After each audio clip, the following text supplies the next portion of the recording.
Somos envolvidos por uma vivência hoje um pouco artificial. Às vezes a gente entra nas casas, você adentra em algumas casas e nós somos espantados com esses odores artificiais, quando seria oportuno simplesmente abrir a janela e deixar o aroma da vida entrar.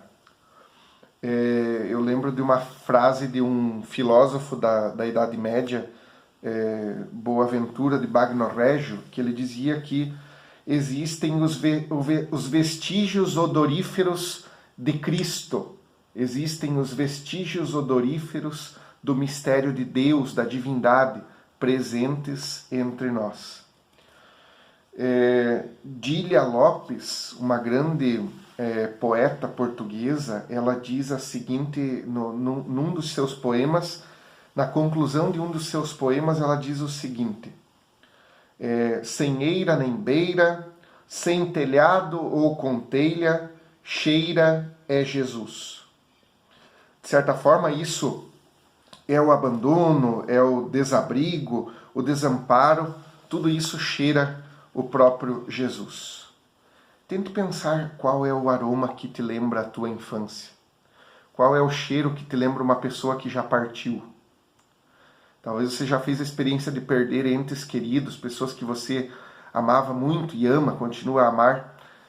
Qual é o cheiro que te faz essa memória? Pode perceber que em algum momento você sentiu o cheiro ou diante de alguma cena, né? Eu costumo lembrar do cheiro da culinária dos meus avós, aquele cheiro da cozinha, da sala ou do quarto onde a gente pernoitava quando ia na casa da avó, do vô, aquele cheiro do avô, da avó, né, ou de algum outro parente que partiu, de algum amigo. Faça essa memória agora, faça esse questionamento. Qual o cheiro que te remete à tua infância? Qual o cheiro que remete ao mistério da tua vida? E agora nós partimos para um outro sentido, que é o sentido da audição. A audição, nós poderíamos pensar ela com mais sensibilidade. Pensemos na audição que é limitada, de certa forma.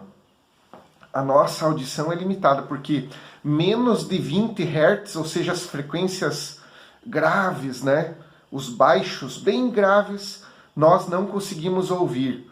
Quanto um elefante, ele consegue captar todas essas frequências. Por isso que dizem que elefante tem uma memória de elefante, né? Porque o elefante ele tem essa memória auditiva. E inclusive ele consegue captar frequências com o pé, com a pele, né? Ele consegue captar essas frequências e sentindo com a sua audição. E também nós não conseguimos ouvir acima de 20.000 Hz, né? As frequências mais agudas que um gato, um cão conseguem com muita facilidade ouvir o dobro disso, né? O dobro de nossa audição, um cachorro, um gato conseguem captar, e muitos outros animais. Então, se a nossa audição ela é muito limitada, mesmo assim, este sentido eu costumo dizer que é um prodígio, que é um milagre, que é uma bênção para nós. Nós falamos da audição e da escuta em vários sentidos. Não há só uma escuta apenas com os ouvidos, há também uma escuta com o coração, com a pele, com todos os nossos sentidos. Uma escuta profunda onde todos os nossos sentidos eles nos são úteis. Eu costumo lembrar uma frase da psicanalista Júlia Kristeva, que fala sobre uma infralinguagem. O que seria para ela uma infralinguagem? É aquela ligada mais ao corpo, à biologia, às paixões. E ela fala também de uma ultralinguagem. Ultralinguagem é tudo que inclui a história, as ideias, o futuro. Qual será o nosso futuro? qual será o nosso presente, o nosso cotidiano? O que nós temos determinado agora, realizado, né? Para que a gente possa integrar a nossa vida e não viver de maneira mecânica, desintegrada. O desafio nosso é juntar toda essa compreensão dos sentidos, da nossa experiência de vida, para viver uma experiência muito mais integrada com a realidade. Veja que interessante, é como se a gente tivesse um desafio de fazer essa junção da infralinguagem com a ultralinguagem, né? São os desafios para a nossa escuta, de escutar de maneira integrada, com todas com todos esses sentidos. Na verdade, a audição, ela nos ajuda a sentir com todos os outros sentidos. Por isso, os grandes livros do Antigo Testamento, que os judeus têm isso como uma fé cotidiana, eles começam com o Shema Israel, ou seja, escuta Israel, escuta Israel. Você tem escutado o mistério? Você tem escutado a tua divindade? Você tem escutado a vida? Você tem escutado com essa qualidade de ouvir com inteireza? Você tem ouvido as pessoas? Olha, Jesus, ele também teve essa mesma intuição. Em várias frases do Evangelho ele diz: quem tem ouvidos para ouvir, ouça. É um refrão bastante espantoso para nós, porque na escuta a gente pede para ser escutado? É uma pergunta. Na escuta a gente pede para ser escutado? Nós construímos isso no nosso dia a dia? Vejam o que diz Clarice Lispector a respeito da audição. Ouve-me, ouve o meu silêncio. O que falo nunca é o que falo, e sim outra coisa. Capta essa outra coisa de que na verdade falo, porque eu mesma não posso. Então a gente percebe como a escuta da escuta, do que é dito e do que não é dito, o inaudito, né? É interessante perceber a escuta como uma realidade muito mais profunda e espantosa que nós temos que acordar para essa realidade. Nós vivemos num mundo de sons, de barulhos, e é visível isso, que quando a gente entra num ambiente silencioso, a gente já quer ligar o rádio, já quer ligar a TV, já quer ligar o celular, já põe um vídeo no YouTube, a gente não consegue ficar em silêncio. E, no entanto, o silêncio ele não existe. Tudo é som e contudo, o silêncio existe. Tudo é som, mas o silêncio existe. Nós escutamos o silêncio.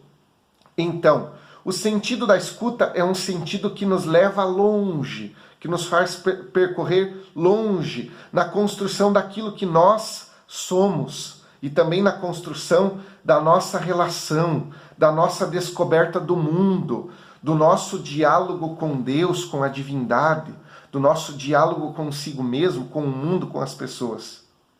Veja como é importante essa caminhada entre os nossos sentidos. E agora partimos para o último dos sentidos. Depois a gente vai deixar aberto e deixar vocês com os professores para dialogarem sobre essas intuições que tivemos. Penso que está sendo para vocês uma semana bastante oportuna, semana do respiro. É justamente pensar, né, respirar, dar esse salto qualitativo, não só no conhecimento, mas no aprendizado vivencial que a gente pode realizar. Vocês estão tendo experiência com várias pessoas, de várias áreas do conhecimento e de várias visões, e isso não é algo que menospreza o nosso conhecimento, é algo que engrandece, que nos enriquece. Então, o último sentido é a visão. Tem quem diga que a visão não é apenas um sentido, mas é uma aglomeração de sentidos.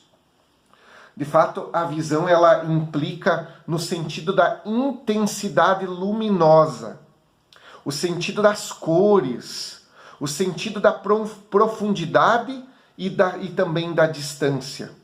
Nós conseguimos ver porque há luz.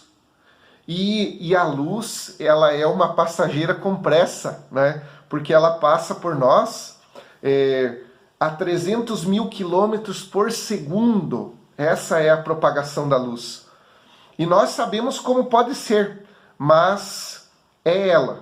Nós não sabemos e nem sabemos como ela pode ser, mas é a luz, é a propagação da luz que nós vemos. E é essa viajante apressada, luminosa, que nós devemos o que vemos. É a ela que nós devemos o que nós podemos enxergar, o que nós podemos ver.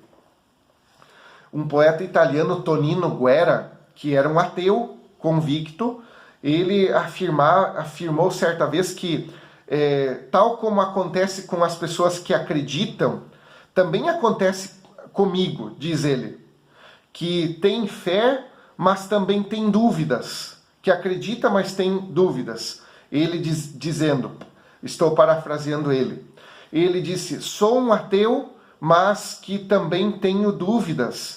E o que mais me coloca em dúvida é o olho. É o que mais faz vacilar o meu materialismo, é o olho. Como é que essa máquina de repente se torna um milagre da visão? Olha que interessante, né? É o nosso olhar que nos permite ser. É o nosso olhar que nos permite ser nesse mundo. O filósofo Merleau-Ponty, ele afirmava o seguinte: se nós não conseguíssemos ver o nosso corpo deixaria de ser um corpo humano. Veja que frase interessante. Se a gente não conseguisse ver o nosso corpo, nós não seríamos humanos. Essa é a nossa qualidade de sermos humanos. Gostaria de falar agora um trecho de uma poesia da poeta Sofia de Mello Breiner, que diz o seguinte, é um belíssimo poema, que conclui assim: apenas sei que o caminho, como quem é olhado, amado e conhecido, e por isso a cada gesto ponho solenidade e risco. Nós sabemos ser vistos, sabemos nos olhados, a gente sabe que a gente é olhado, sabemos nos conhecidos, e por isso em cada instante, em cada momento, nós temos que colocar o gesto, em cada gesto nós temos que colocar solenidade e risco para vivermos melhor a cada instante, para encontrarmos um novo jeito de viver, uma nova gramática sapiencial, de sabedoria, de saber viver os valores perenes, de saber construir um tempo melhor, um mundo melhor, um novo mundo possível, que começa a partir da nossa ação. Ora, as coisas ruins só existem porque pessoas que não tiveram profundidade de vida deixaram-se corromper, deixaram-se deturpar por causa de contravalores, por não cultivarem valores perenes e não terem convicções nesses valores. Em cada momento é preciso se reinventar, nós precisamos nos reinventar agora. Agora, com a pandemia, nós estamos a nos reinventar por uma nova gramática sapiencial. Eu vou insistir nisso para concluir a nossa fala, para concluir esse nosso momento juntos. É na confiança que a nossa vida caminha. Nós temos que caminhar por essa confiança. Cada época ela deveria reinventar para si um novo projeto de espiritualidade.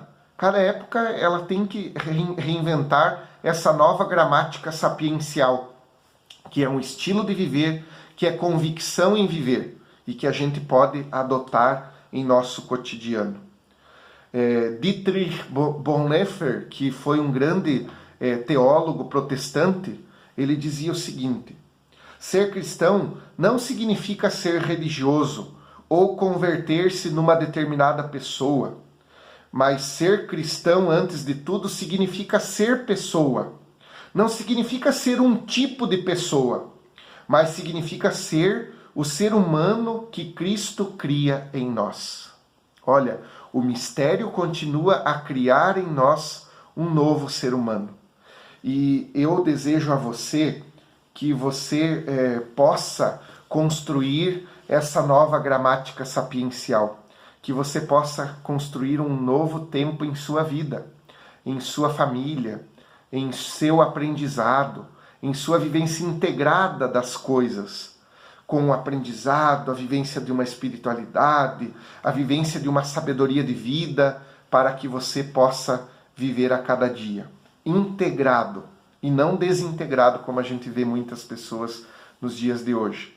Que você possa construir sempre mais esse caminho, que é um caminho que vale a pena.